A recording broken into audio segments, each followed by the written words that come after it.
श्री गणेश जी और हजरत मखदूम किचौचवी रहमतुल्लाह अलैह की दी हुई विरासत अब अमन की रूह में समा चुकी है।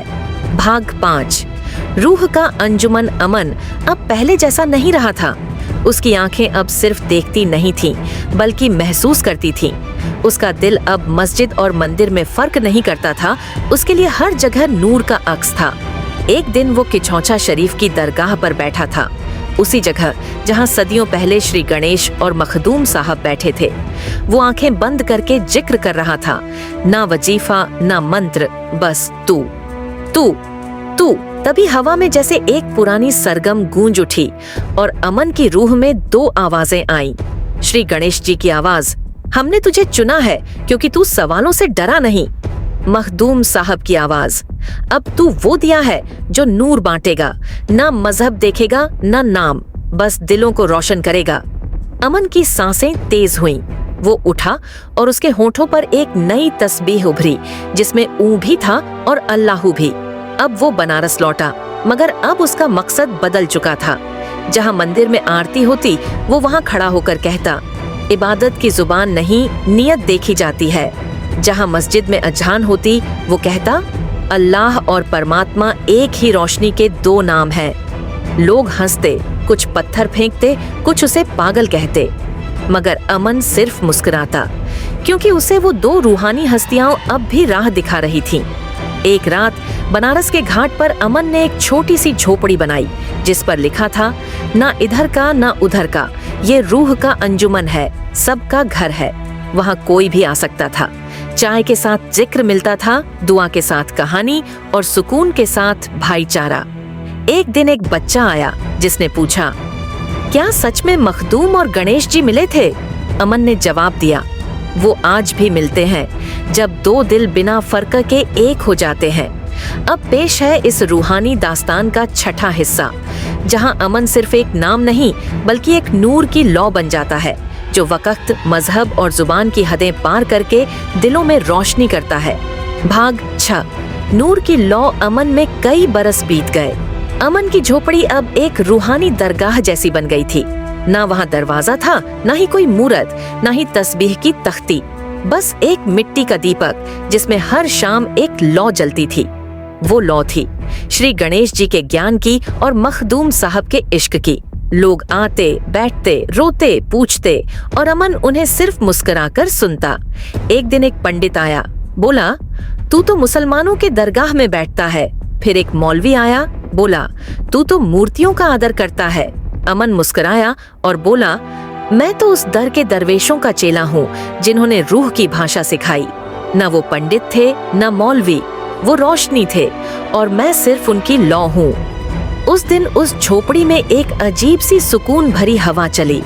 लोगों की आंखों से पर्दे हटने लगे।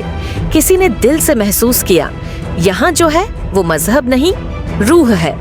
अमन ने उस दिन एक किताब खोली, जिसमें कोई लिखा हुआ नहीं था, बस पहले पन्ने पर एक लाइन थी, ये किताब तेरे अंदर लिखी जाएगी।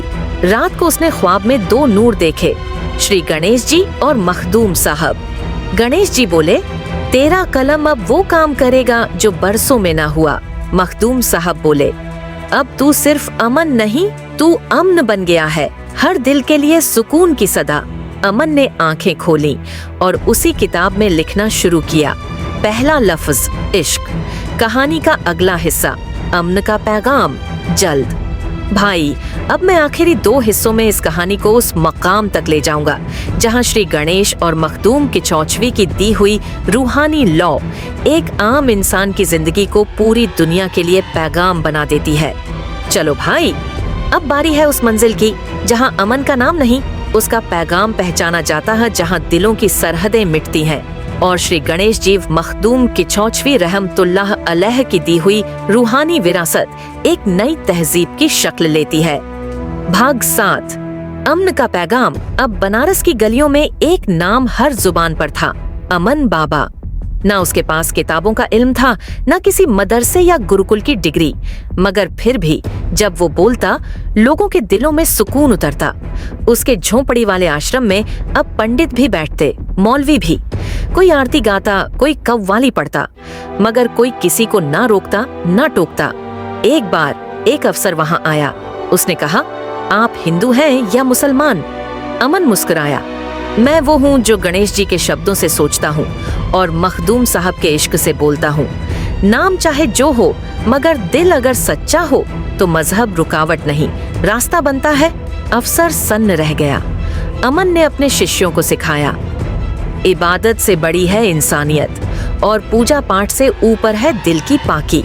वो बच्चों को प्रेम सिखाता, बुजुर्गों को उम्मीद देता और नौजवानों को एक सवाल देता, क्या तू रब को इतना पहचानता है कि मजहब से आगे देख सके?